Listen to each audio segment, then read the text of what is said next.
Muy buenas tardes, amigos. Esta tarde estamos con el escritor Carlos Calero, que nos acompaña en la antología Antología en tiempos de COVID 2020.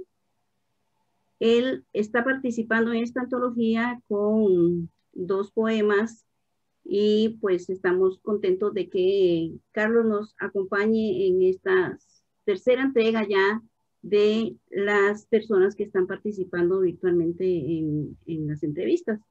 Carlos, encantada de que estés por acá con nosotros. Pues muchas gracias, Marlene, por la invitación y también valorar la importancia de este espacio porque nos permite a nosotros los escritores ponernos en contacto con nuestros amigos, ¿ves? Con espacios más amplios por esta plataforma y también expresar de alguna manera nuestra vivencia, nuestras percepciones de lo que está ocurriendo a nivel nacional y del mundo, porque el escritor, el poeta, vive inmerso en una realidad tanto en su espacio inmediato como global, ¿ves? Entonces, nuevamente te expreso las gracias por tu invitación.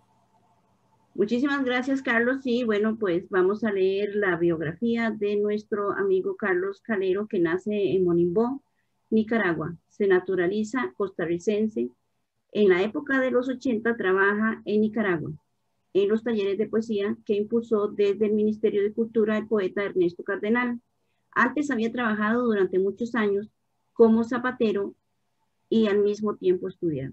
Se graduó como bachiller de secundaria en Costa Rica. Luego sacó una licenciatura en la UNAM de Nicaragua. Fue docente de secundaria y a nivel universitario en Costa Rica. Ha sido gestor cultural, organiza lecturas, encuentros de poesía y ha sido colaborador del Festival Internacional de Poesía en Costa Rica.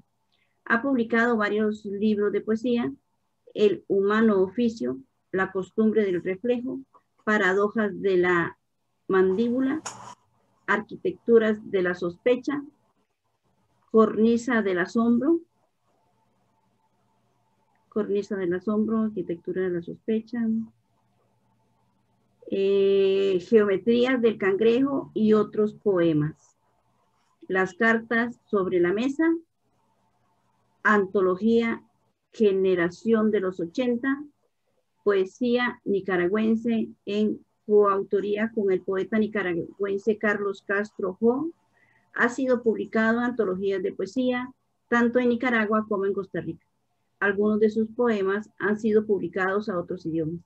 Parte de su obra se ha publicado en revistas digitales como Altazor, Norte Sur, Círculo de Poesía, Isla Poética, Carátula y otras. El poeta Carlos Pacheco realizó una tesis sobre su poesía acerca de la influencia del exteriorismo y lo erótico en el poeta Carlos. Ha publicado artículos sobre otros poetas, ha sido publicado en varias antologías de Nicaragua y Costa Rica, lo han invitado a festivales y encuentros de poesía, tanto en Costa Rica como en Guatemala, El Salvador y Nicaragua.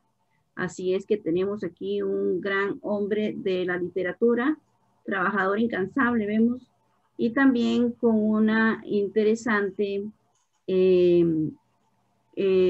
con un interesante inicio, digo yo, si es que no me equivoco, no sé si ya habías iniciado cuando conociste al maestro Ernesto Cardenal.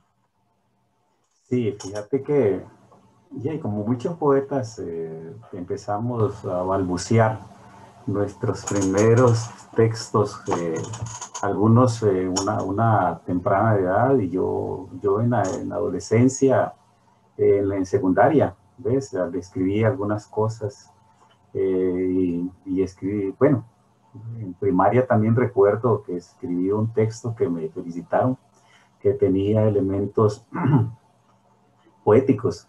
En secundaria lo mismo, para la prueba nacional de bachillerato en ese entonces, porque yo me gradué acá en bachillerato por madurez y entonces me pidieron la redacción de un de una composición que se le llamaba, ¿verdad? Y me tocó la suerte de ser alumno de Marco Retana, un gran narrador costarricense que fue el que me propuso que estudiara una carrera afín a la literatura. Entré en periodismo, pero como cambiaron el horario por mi trabajo no pude. Y después, ya estando en la UCR, ¿no? Entonces me pasé a la Escuela de Ciencias de la Educación. Y ahí empecé a estudiar educación, ¿ves? Y ahí conocí a Carlos Duberrán, otro grande, y otros. Cuando estaba muy jovencita, Ana Istarú, también tuve la oportunidad de conocerla. Qué lindo. Y ahí empecé. Después regresé a Nicaragua, ya en la época de la Revolución, en el 79, el Ernesto Cardenal se propuso masificar, por decirlo de alguna manera, la experiencia de la lectura, ¿ves? De textos literarios y también de la posibilidad de escribir poesía en sectores populares. Eso tiene un antecedente que es en los pintores de Solentiname, ¿ves? Que así empezó la experiencia. Entonces él vio que también si los campesinos, que la mayoría pescadores, podían pintar, a lo mejor también podrían leer poesía y producir, ¿ves? Y de alguna manera recrear ese mundo, ¿ves? De la pesca, de la producción agrícola y también de la prerrevolución, porque muchos campesinos de ahí formaron parte de la lucha, ¿ves? Contra la dictadura de Somoza. Y después, cuando se dio el triunfo de la revolución, entonces él ideó de alguna manera popularizar, masificar, popularizar, me gusta más popularizar ese término, la experiencia de la lectura y también de la posibilidad, como había dicho anteriormente, de escribir textos literarios. Entonces, y así fue. ¿Ves? Fue una propuesta interesante. Y yo formé parte, ¿ves? En ese barrio donde yo nací, de Monimbó, que me integré a ese taller y tuve la suerte de que el primer poema que propuse, ¿ves? Porque nosotros le llamamos, proponíamos al taller, un texto literario, entonces se publicó, ¿ves? Imagínate, el primer texto que yo escribí en la experiencia esa, ya de que hablaba a alguien, ¿verdad? Que sabía de poesía, porque había una costarricense, Mayra Jiménez, ¿ves? Que fue contratada por el Ministerio de Cultura para que impulsara, ¿ves? Porque ella ya había estado en Solentiname, creo que en Venezuela, anteriormente, experiencia con niños. Y entonces eso me sirvió a mí de mucho. Aprendí algunas técnicas, ¿ves? De cómo trabajar el texto literario y fuera así. Hice, digamos, de alguna manera, se utilizaban textos bastante exterioristas, porque el exteriorismo, pues, como es el mundo directo, tiene un mundo narrativo, confesional, descriptivo, entonces servía, ¿verdad? Como propuesta inicial, digo yo, porque ahora me doy cuenta y voy a después aclarar por qué una propuesta inicial, para que gente no profesional, ¿no? Digamos, académica, pudiera disfrutar de la poesía, y también escribir algunos textos, y así surgió. Entonces también en ese entonces la revolución pues necesitaba de alguna manera recoger esa épica, ¿ves? Ese momento histórico a través de la poesía, y así fue, ¿ves? Ya los poetas de Solentiname habían escrito algo de la prerrevolución, ¿ves? En esos inicios, de iniciarse en su lucha contra la dictadura. Entonces ya de manera popular, los talleres de poesía, muchos, ¿verdad?, que habían participado o que se incorporaron en el momento de la revolución, entonces también, porque la revolución es de todos, ¿ves? No solo los que lo iniciaron. Bueno, en ese entonces, ya ahora es otra cosa, ya con la revolución, ¿verdad? Con el gobierno ya de los Ortega Murillo ya cambió, ¿ves? Muchas cosas cambiaron. Y entonces así fue. Entonces, y yo tuve la experiencia ahí y entonces me inicié con esos, digamos, incorporar en mi poesía los elementos exterioristas. Pero llegó un momento en que la poesía, bueno, y mi opción no me satisfacía solo eso. Entonces comencé a experimentar otras maneras, ¿verdad?, de abordar el texto literario, pero siempre eso, tratando de que el texto no fuera muy oscuro, muy inteligible, muy difícil, ¿verdad?, entender. Siempre he tenido esa preocupación. Claro. Mira, a mí me gusta mucho el exteriorismo que se inició con Ernesto Cardenal. Él tenía que eso fue una propuesta interesante, porque él también venía de, venía de Inglaterra o de Estados Unidos, de países lejanos, ¿verdad? También, Sí, así es, tenés toda la ¿verdad? razón, ¿ves? Él estuvo, ¿ves? Viviendo, ¿ves? En Estados Unidos. Tuvo experiencias también y había leído muy bien a los poetas norteamericanos. ¿Ves? Tan es así que con José Coronel Urtecho, uno de los padres también del exteriorismo allá, que impulsó, ¿ves? Un gran gestor cultural, un gran conversador maravilloso, muy culto. Me tocó, mire, tuve la dicha de conocerlo y conversar en algunas ocasiones. Eh, sí, ellos escribieron una antología que se llama Panorama de la Literatura Norteamericana, algo así, ¿verdad? Antología de la Literatura Norteamericana, digamos entre los dos. Y entonces eso fue un libro muy importante. Pero ese libro yo, fíjate qué interesante, ya lo había leído aquí en Costa Rica, porque yo vine en el 72, el primer viaje, diría yo, tuve dos viajes.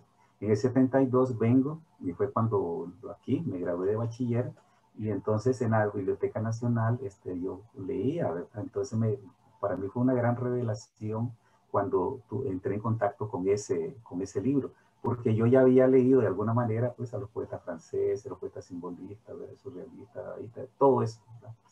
Entonces, y al encontrarme con esa poesía maravillosa también me gustó, pero me quedó nada más. En ese entonces yo no escribía con mucha responsabilidad por eso, o no tenía muy claro de Claro. cómo escribir, hasta después cuando, ¿verdad? Ya regreso y se da la revolución, entonces ya me incorporo a un taller, entonces ya como que me vuelvo más diestro y me incorporo una conciencia, ¿ves? Una conciencia de lo que es un texto poético, literario. Entonces, en eso me ayudó mucho. Y Ernesto Cardenal juega un papel fundamental en la primera etapa de mi poesía, y es cierto, ahí está siempre, ¿verdad? De alguna manera gravitando el exteriorismo.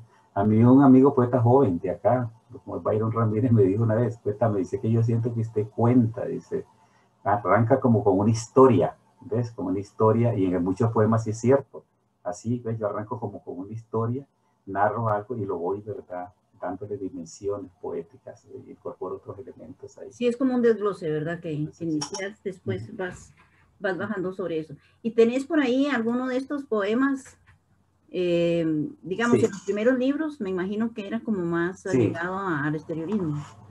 sí, sí, este libro que se llama Cornisas del Asombro me lo editó la editorial 400 Elefantes de allá de Nicaragua.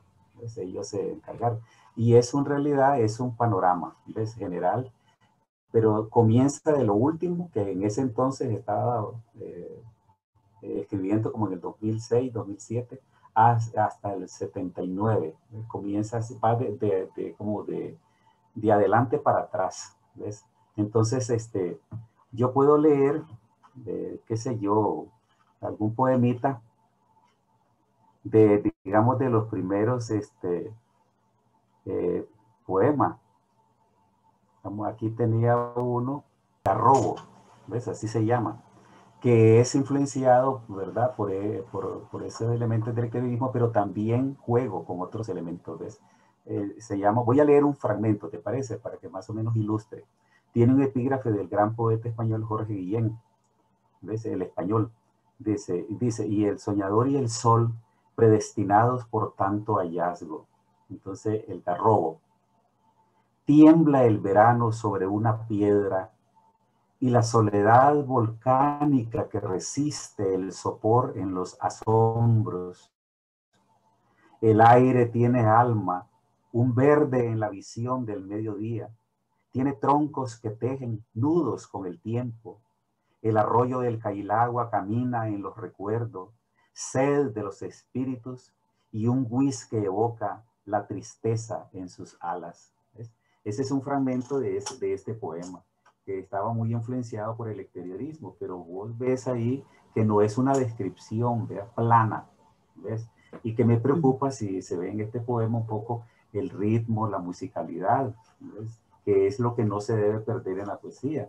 Por eso es cuando yo leo, ¿verdad?, un poema y no encuentro ese ritmo, esa musicalidad, entonces comienzo a sospechar, ¿verdad?, que algo no anda bien en ese poema. Entonces también eso es lo que uno va incorporando, ¿ves? Digamos, de las lecturas de los grandes maestros, y eso me ayudó mucho en el taller de poesía, porque leíamos, imagínate, a Safo, leíamos a Constantino Cavafis, a William Carlos Williams, Carl Sandburg, todo, ¿verdad? Una gama increíble de poetas que nos servían, ¿ves? De alguna manera como modelos. Y entonces todo eso lo íbamos incorporando. Por lo menos a mí me sirvió de muchísimo esa etapa. Pero como Claro, te digo, el exteriorismo llegó un momento en que, como, ¿verdad? Porque nosotros acogemos de la propuesta, digamos, del exteriorismo. Ernesto Cardenal para mí es el poeta que llevó en Nicaragua hasta las últimas consecuencias del exteriorismo. Pero digo yo, por respeto a él, ¿verdad? Y en su memoria, yo decía, yo no puedo imitarlo. Yo no eso. puedo imitar los poemas de Ernesto Cardenal, entonces tengo que buscar mi propia manera de Propia, decir las mm, cosas. tener la propia voz. Pero la Mm, escuela, ahí está, exacto, una voz propia. claro. Mira, pero también yo digo que en este camino de ser escritor de poesía, eso que vos decís, hay algo misterioso en esos poemas que son medio rebuscados, me imagino, o también, pues uno también ha tenido la experiencia, ¿verdad? No todos los poemas que uno hace a veces son perfectos, porque tal vez cuando uno está muy emocionado, muy encantado, ¿verdad? Tiene como la musa en ese momento, entonces te van saliendo así, súper bien, fácil, y después, por supuesto, que uno los tiene que ir revisando y darles más taller. Pero a veces, digamos, hay algunas personas, poetas o no sé, que inician o qué sé yo, que pretenden que los poemas salgan un poco forzados.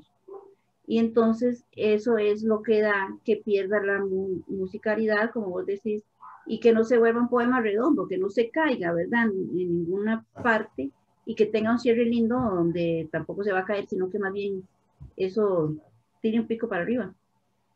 Sí, los poemas son un fragmento, ¿ves? Como ellos dicen, de un gran poema, ¿ves? De un gran poema universal. ¿Ves? Son fragmentos, ¿ves? Entonces uno eso es lo que hace, incluso de su producción poética. ¿Ves? En cada poema o en cada libro, pues presentas parte de tu mundo, de un gran poema que es tu vida. De alguna manera, pues la obra tiene que ver con la vida de uno. No es una biografía, obvio, ¿verdad? Pero sí hay elementos propios de tu propia vivencia, ¿ves? Que no puedes dejarlos de lado. Entonces eso lo expresas en tu trabajo literario. No puedes abstraerte de eso. Imposible, diría yo, ¿verdad? Claro, porque cuando hacemos un análisis de algún escritor, no solamente conocemos su voz, sino que lo conocemos a él, ¿verdad? Ujú. Sí, Conocemos así es. parte de su historia, de su vivencia, conocemos eh, sus soledades, sus alegrías, o sea, todo está inmerso ahí, aunque no lo quiera demostrar, ¿verdad? Pero es que eso está en esa letra. Y a veces influye, por ejemplo, a mí me ocurre de conocer un poco la biografía del autor, porque a mucha parte me conmueve y de alguna manera me explica, no toda la poesía, pero algunos elementos digamos, de su espacio poético, de su universo poético. Y por eso es importante las biografías. Hay unos de que no están de acuerdo, que tal vez en la presentación de una antología o lo que sea, ¿verdad? Que se excedan mucho en datos biográficos, pero pueden de alguna manera, ¿verdad? Ayudar, ¿verdad? Eso, eh, digo yo, que revela algunas claves de la poesía de, de, de un escritor, pero a veces ocurre que a mí me pasa eso, de que primero leo la poesía de un escritor, llego al texto, me motiva y después si ya el texto no me motiva, ya no leo la biografía. Fíjate qué raro, no la leo porque me motivó, no me gusta, algo no me llegó, entonces ¿para Claro. qué la voy a leer? ¿Ves? Y entonces así me ocurre. Entonces si el texto me revela algo, entonces quiero saber más. Y a veces no dan, ¿verdad? Porque no es el objetivo de un libro, de toda la biografía de un escritor, pero ayuda, por lo menos a mí, ¿verdad? Me ayuda que me den algunos datos, digamos, de la vida, algunas claves interpretar un poco, como te decía, ese universo literario. Un Y determinado. en este tiempo de que estamos aquí guardaditos ya casi un año, ¿has tenido algún proyecto? ¿Te ha llegado la musa por algún lado? ¿Tenés Sí, algún fíjate que proyecto? claro, lo de la musa también, vos sabés, Marlene, que es como muy discutible, es pues ese, lo que le llaman la inspiración, ¿verdad? Inspiración. Ese momento, digamos, ese clic que se produce en lo que estás viviendo, ¿verdad? Hay una revelación, digamos, ahí. Hay algo ahí que se te da, un asombro, es una cosa que te perturba, ¿ves? Emocionalmente y que querés comunicarlo, ¿no? A través de, en este caso mío, de la poesía. Sí, he escrito algunos textos, por supuesto, que tienen que ver con lo que estamos viviendo. Tal vez ahora como al cierre puedo leer un texto ahí que menciono, ¿verdad? Lo de la cuestión de la pandemia. Y que tiene que ver también no solo con la pandemia, como con, digamos, una realidad inmediata, sino también otros elementos que me rodeaban en ese momento. Hay un libro que estoy trabajando que tal vez ahí voy a incorporar algunos textos que tal vez los días del frío, pues, los días del frío tal vez le llamo. Estoy ahí jugando con el título, que nada, que otro escritor no lo haya ya, ¿verdad? Eso es lo que me voy a dar a la tarea, que no lo haya ya propuesto. Y Claro. entonces ahí sí, por supuesto, ¿verdad? Y ha sido tremendo esto, convivencia, pero también esto lo vemos en esta vía de la comunicación virtual, ve dónde estamos en este momento, es conversando, dialogando, y no solo nosotros va a hacer esta entrevista para nosotros, ¿verdad? Como amigos, Claro, si no va a ser para toda Centroamérica, para los compartir. amigos o más allá, esa es la idea. Ujú. Entonces, se abre el espacio de la comunicación. Y ahora con esto de la pandemia, ve qué maravilloso, no solo en poesía, sino en música, en teatro, en artes plásticas, ¿verdad? Hay mucho material.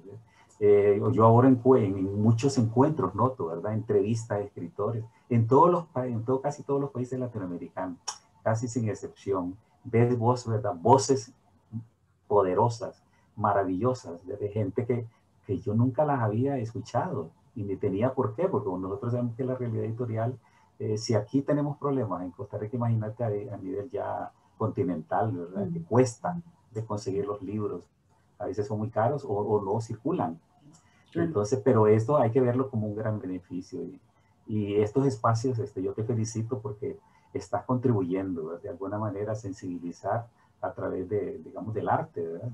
De lo que estamos viviendo como escritores y lo que también viven los otros como lectores.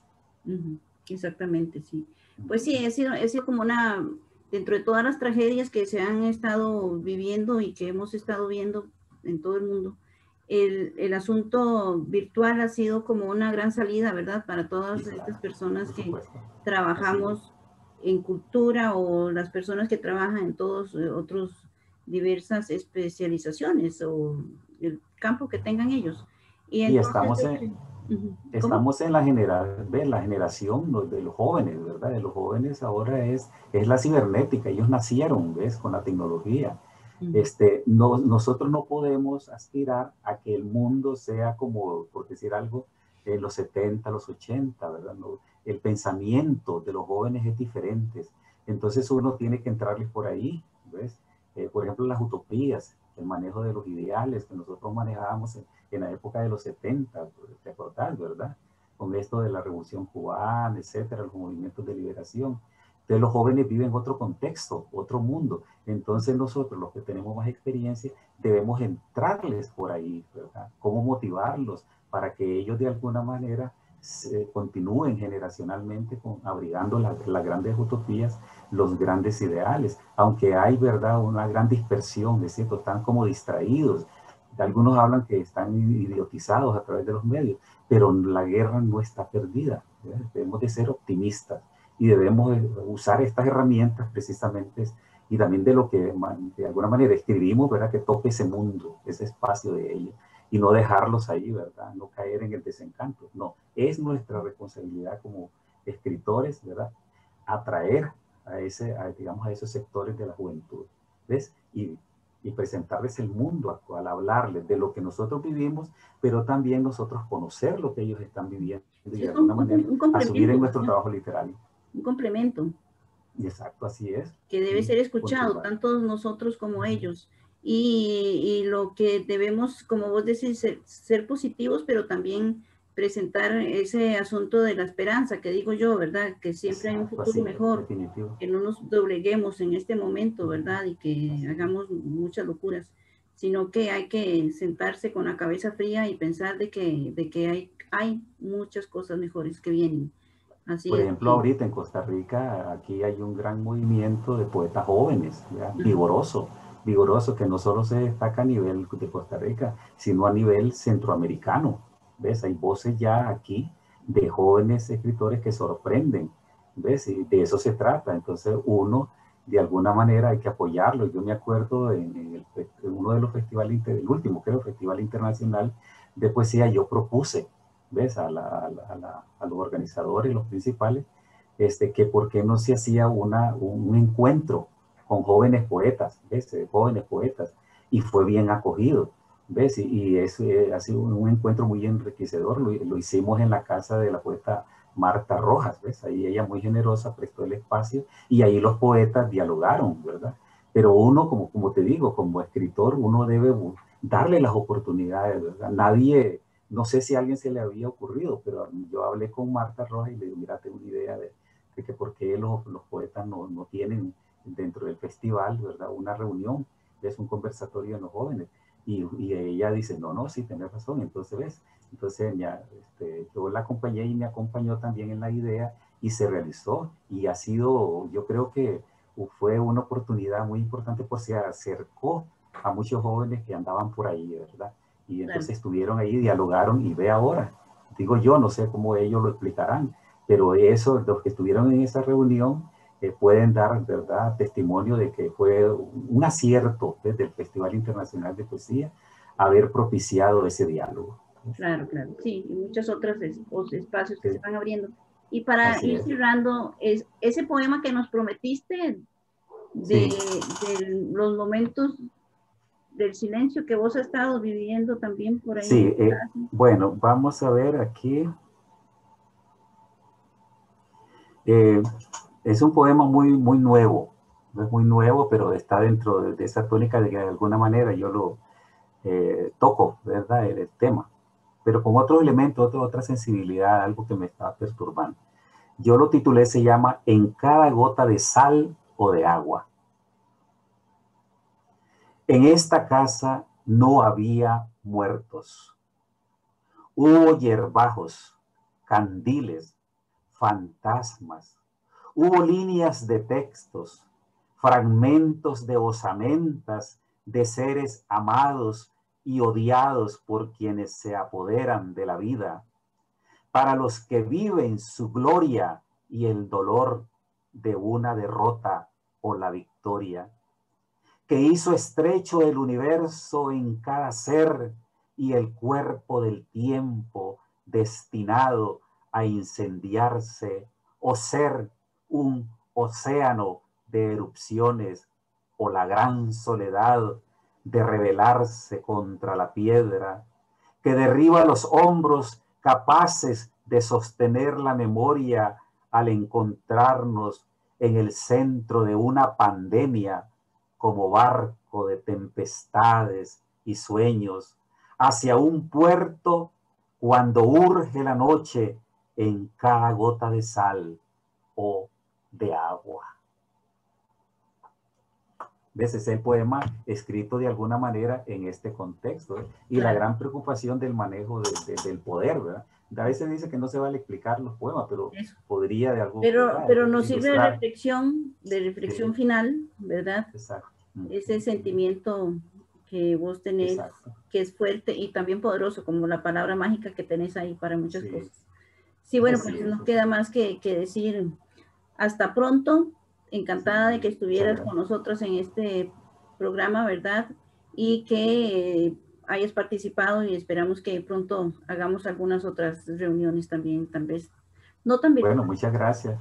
Sí, muchas gracias, Marlene, ¿verdad? Por haberme permitido, pero lo reitero, ¿verdad? Como amiga, como compañera No. de este trajín, ¿verdad? Que estamos en el mundo de la literatura. Y esperamos, como vos decís, vernos, ¿verdad? Conversar, tomarnos un café allí y tener esos espacios de diálogo. Hay que tener la esperanza, ¿verdad? La fe que esto va a ser para bien, claro, para bien. Claro. Bueno, pues muchas gracias y nos vemos pronto. Buenas noches.